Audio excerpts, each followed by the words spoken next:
when you spend your dollar out of the community in which you live, the community in which you spend your money becomes richer and richer. The community out of which you take your money becomes poorer and poorer. So our people not only have to be re-educated to the importance of supporting black business, but the black man himself has to be made aware of the importance of going into business. Welcome to the Black Business Podcast, where we support and spread the word on black-owned business inside and outside our community. Now here are your hosts, Marcus Stewart and John Pleasant.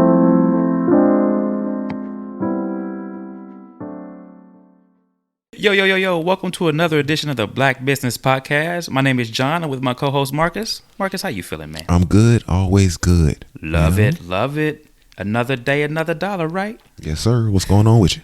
Oh, everything's good, man. No complaints, man. Just LA living, enjoying life, doing what we do. That rain has passed a bit to get a little sunshine. Shit, I don't even think it's done yet. We'll see. Well, I need it to be done so we can get out and about. Right. I don't like getting wet. I'm telling you. I do it for you people. Yeah. But I don't like it. Or just get wet while you're at the beach. That's it. We don't want no rain in LA. We moved here for a reason. Yes. So, hey, but where do we go this week? Looks like we, tell them where we at, man. Malik Books. Malik's Books. Black-owned bookstore. All right? There's one location at 3650 West Martin Luther King Jr. Boulevard, Suite 245, Los Angeles, California, 90008. Now, I know you heard me say Martin Luther King Boulevard. And traditionally, that is the most dangerous street in any city. It's like they wait until they see where the worst street is, then they rename it. Right. I don't know what that's about, but that's what they do. And then all the white people move off the street. Yes. One day they rename it MLK. Yeah. But this location is inside of the mall. Okay? They got security guards. Yep. I saw them. Two of them. They were, 55-year-old women, but they there. Yeah. They were strapped, though. They there. They were strapped. And it's not that bad. They have events down there all the time and taste so it's okay to be there. It's okay to be there. Yeah. All right? Go ahead, head down. Yeah, for sure. Open Sunday from 11 a.m. to 7 p.m. and then Monday through Saturday, 10 a.m. to 9 p.m., mall hours. Exactly. And then the mall that it's in is Baldwin Hills Crenshaw Mall, which is funny. I've been to this mall several times, but only to go to the movie theater. Yeah. I Sometimes that's the only place you can see the black movies at. Right. It's like, oh man, they released this here. So yeah, I just parked there. I had to find out where we had to go because I'm like, oh, I actually got to walk through the mall. I'm not used to this. So I asked Marcus where he parked, and we had to walk through the mall, get clear across to where it was. But yeah, it's on the second floor. Well, currently I don't know if it's going to change, but second floor, past the escalators near the food court of Baldwin Hills Crenshaw Mall. Yeah, so we walked in and, we were greeted by Mrs. Betty. Miss Betty was so great, wasn't she? Oh, man. Miss Betty knows everything, will tell you everything. She got, if you need a recommendation, I think Miss Betty done read every book in the store. I think so, man. I was like, I would have one book in my hand and Miss Betty be like, wait. You need to look at this one. And then I close that book and pick up that one and I'll open it up and she'd be like, wait. Come over here, baby. Look at this book on this shelf over here. Now look at that one. But it was all great options, man. She was so amazing. She gave us a little bit of the history, told us that, that they moved to that location. They've been there I think 4 years. Something like that. In that particular suite. They were down in the same mall, just a different spot before. Different spot. I think she said they had a bigger spot where TJ Maxx is currently in the mall. And then they moved there. And then they also, what we found out, or you may have already known, is they have another location at Century City Mall. Yes. Definitely want to mention the second location because they said it's bigger. We didn't get a chance to go there. Yeah. Maybe later, but they say it's a lot bigger, even more books. It's at 6000 Sepulveda Boulevard, Suite 2470, Culver City, California, 90230. And they've only been at that location for a couple of years now. Yeah. But they also have the website, malikbooks.com. You can order online and have them shipped to you if you can't get out to the spot. Which I thought was great because sometimes you go to bookstores that are a little old school. You kind of don't expect, not that this is old school, but I felt like it was just an authentic place that's been around for a lot longer than it has. And I didn't expect them to have shipping available, which I thought was great. It's like if you have a minimum of $99 ordered, you get free shipping, which is great. A couple of books will get you there. And then as far as the, what I like is they have it with the second location. This location was kind of small, which is fine. It's like their boutique store. But when I go to a bookstore, I do like a little bit of room so that I don't feel so, cramped to just actually pick up a book, stand there in the aisle and flip through the pages. I would like a place to either sit down or I could just move around a little bit. So that second location, Miss Betty mentioned, it's a lot larger. So I'm certain that they have places that you can kind of, sit around and read through some books before purchasing if you wanted to do that as well. It's not a library, John. Okay. Well, yeah. Hurry up and buy. I know, right? I'm like, look, I gotta read the first chapter, right? I gotta know if this is the book that I want. Sometimes you read the back and you read the preface, and you just like, let me read a little bit more before I know if this is the book I want. So I even asked her. I think she probably laughed internally. You probably did too. But I was like, do you guys rent? Or do you allow book rentals? You gotta ask, man. You gotta ask. Oh, you're going to have to go to the library for that, John. Yeah. I'm sorry. Yeah. You're not going to get the selection of black authors that you're going to get at Malik's book. That's the difference. So that's what attracted to me when I first saw it. It was so many black children's books. Yeah. I saw so many books where the illustrations were of little black kids. Yeah. Even classic books like, Red Riding Hood. I saw those books remade with black children in it. And that's what originally attracted me to wanting to go to visit this place. I love that. Yes, I was like, there was nothing like that when I was a kid. Yeah, exactly. Like that, you know? Where you can see, they say representation matters. It does. For a reason. It does. It is a confidence thing for little children coming up. I mean, we adapted to superheroes and seeing people on TV that didn't look like us, but the fact that you can see someone or read about someone who looks like you and, maybe a superhero or just, just a very positive person, it changes your outlook on certain things, and it allows you to view yourself and your people differently. Yes. And I think coming up, that's important when they say it's kind of like a stigma in our community that we hate ourselves or we don't want to see each other win. Sometimes it comes from like we don't even think about it, but just our upbringing and how we see ourselves and how we see maybe a white person portrayed. We always think that that's the hero or that's the person that we should strive to be. And when you look at a bookstore like this, or you can see, people who look like us, who are just doing great things, and the children can see leaders as being black, and now with Barack Obama especially, it definitely changes a lot of things. So I was glad to see that. It creates a mindset that more than one person can get there.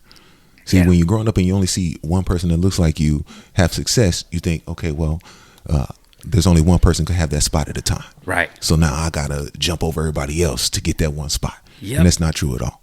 That's why representation matters. Because when you see multiple people that look like you in that position, then you know that you can also achieve that position. Exactly. So when I go into this bookstore and I see all these children's books with these little black kids on it, it made me feel good.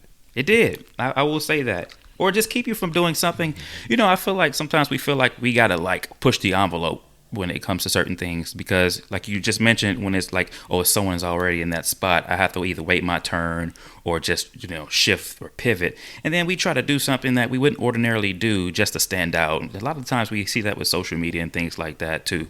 So it was just great to see, man. I definitely have a little one as well, so it was something that I was grateful to see, is that children's section. But yeah, and as far as this bookstore as well, like I said, it was very small. It was probably like 3 aisles. They had artwork up. The artwork was not for sale, but it was a great buy. I was considering buying some artwork up in there. It was really good. They had calendars. Yeah.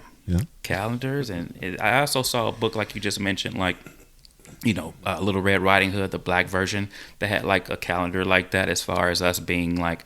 The psycho lead, the person who plays that. The cover was the Breakfast at Tiffany's model, but it was a black woman with a little, smoking cigar.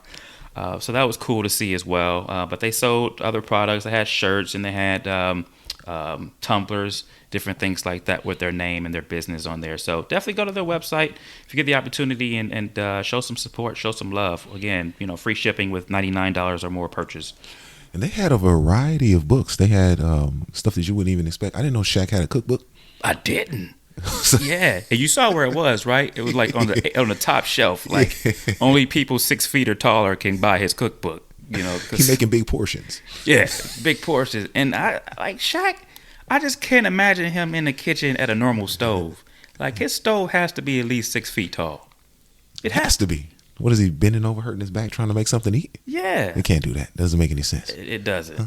And but yes, they had a variety of. They had everything: self-help, cooking, history books, nonfiction stuff, and they just had again, like I said, the children's books. They had everything from so many black authors. Yep. And if you're a black author, they even have an avenue for you to get your book sold in their store. Yeah. Right. She mentioned that. She gave us a link, and and this on the website as well. So if you have a book that you just got published and you want it to be in Malik Books, send them an email. Miss Betty says they go through those messages, and they would love to get your book in their store as well. So that's very important. But also book signings. We saw a few recent releases that they had, some current authors. So they do that in store as well. They also had a meditation session upcoming, which, based on the timing of this video, may or may not have already happened. So look out for things like that as well. But they do a lot for the community, which is great. I was great to see as well. So, great things going over there at Malik Books. Yes, if you go into the location in the Crenshaw Mall, then you can see Miss Betty will definitely help you out. She has a suggested reading list. Yep. Like I said before, I think Miss Betty reads every book in that store. I think so. She had a book in her hand when we walked in. Oh yeah. And we walked in as soon as they opened. Right. she got there early and started reading. She got to do her research to see if it's worthy of putting on the shelves, I guess. Yeah. Seriously. But they're doing all kind of stuff. They I looked up. They have a nonprofit called Books Not Bullets that they started. If you go to the website, they actually had a GoFundMe to help to fund all these other things they're doing. They just started a bookmobile. A book? Oh, yes. Just hearing that takes me back. You remember that? Yes. Ooh. Remember in grade school? Yeah. You get that 15-20 minute break from class to go check and see if you could buy something on the bookmobile. Yep. You didn't care about any of those books on there. You were just glad to get out of class. Not a thing.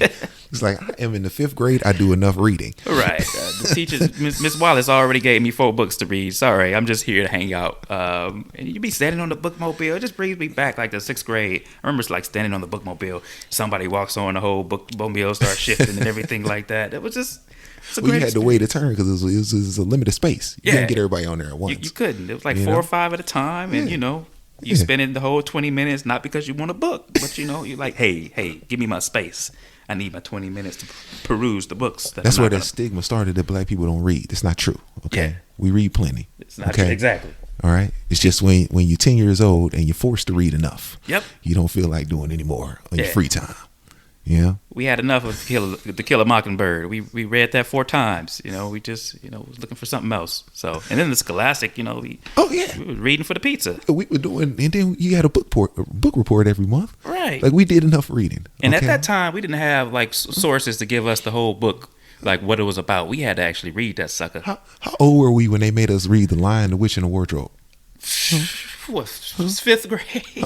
I didn't even understand what was going on for real. I didn't. And the symbolism that was happening. I didn't know and what they was talking about. I didn't know Aslan was Jesus. I didn't know. Yeah. And to be honest, they made a movie, and I still have to watch that myself because it's like, But they overwhelmed us as kids. Okay, look, now at this age, now I'm grown. Right. I can read for fun because nobody's making me do it. And I like that. All right. And we got audio books and everything now too, which are great. So, and that's why I can go to Malik's bookstore and check out all these black authors that are putting out this work. Yeah. And again, they got so much stuff going on over there. They're going to be at the LA Times Festival of Books on USC's campus. Oh, when's that? It's April 22nd and 23rd. Okay, the Festival of Books. I'm going to make a note of that. So check that out. Go down. It's going to be a whole thing. I've never been myself, but I think I'm going to go check it out this year. Yeah. See what's going on. They're actually on the website asking for volunteers because I don't think a lot of people work at Malik's Books. So they actually asking for volunteers if anybody has time to go down and help them out. Help them spread out, and sell some books by some black-owned authors, That's an excellent idea. That is terrific. Yeah, I'm looking at it right now on USC's campus. Yeah. That's amazing. They will be there. Yeah, and Malik Books, I wanted to mention, they also have a mailing list and a rewards program. Ooh, You know, so you earn points when you buy books. that is genius. Yeah. Because we'll do anything for a rewards program. Oh yes. Yeah. Yes. You know, I don't know. Do they buy books at Malik's? I didn't see that. I didn't know. I should have asked. Because somewhere I saw it said used and new books. So if they selling used books, I wonder if they buy them back. It's a good question. We'll follow up with that. We'll find out. You know, if they buy used books. Yes. Because I saw a few books on the shelf that looked a little used, but I think it was just because people have to stand there and flip through the books, and it was just some of the popular books, like the paperback books, not the hardcovers. And so, yeah, they might. I'm just saying, like, because, you know, I'll read the book, but I don't need to read the book 3 times. Yeah. So if you want to get that back. Right. And then, unless it's just like a staple where you want people to come over your house and be like, oh, what is that book? What is that book about? So now we just fronting. We just got a bookshelf exactly. of books we read one time 10 years ago. Yeah, just get an art book. That's the best thing. If you want to have a display book, just have a book of black art and architecture. That's the best thing you could do for people to flip through and they can figure it out for themselves. You don't have to explain what happened in chapter 7. You know, just let them do that for themselves. So. That makes sense. Yeah. So we go to Malik's Books. Go to their website. Like I said before, malikbooks.com. You get all this information, submitting books, all the events coming up. Yep. The second location at Culver City, we got to go there. We have to. Know, yeah. And then both locations, you don't have to worry about parking because it's at a mall. Exactly. Oh, that's the best part. That's the best part. Because, you know, I told you most of the videos or the podcast episodes are going to be about black businesses with curbside parking or, you know, park 7 blocks up and, you know, walk over. But this one, you can park right in the parking structure. It's so easy. This was the best parking we've done so far. It's the best. I wanted to just keep going, didn't you? You're just like, we're here. We got parking in LA. Don't stop here. Where's the other black businesses? Yeah. You don't want to give up that parking spot. We didn't. Oh my goodness. So, well, yeah, I think that's it. Of course, this place, we wouldn't expect Wi-Fi. We don't expect bathrooms because it's at the mall. So, other than that, yeah, I think that about covers it, right? Well, that's all I got, man. Yeah. All right. Malik's Books. Malik Books. Until we get to that second location, and we'll talk about it again. We shall. You know, we'll talk about the coffee and the pastries that we hope they have that they probably don't. But that's all. We're signing off for another edition of the Black Business Podcast. Thank you so much for tuning in. Please listen through to the end of the credits for us. And until next time, peace. Thank you for listening to the Black Business Podcast. You can follow us on Twitter at BLKBIZ Podcast. Email us at theblackbusinesspodcast@gmail.com. And if you would like to support us, you can become a Patreon member at patreon.com/theblackbusinesspodcast. Not only will you be helping us to patronize more black-owned business, you will get access to exclusive pictures and video, as well as entry into merchandise and other special giveaways. Be sure to follow and subscribe. New episodes every Thursday. Thanks for listening.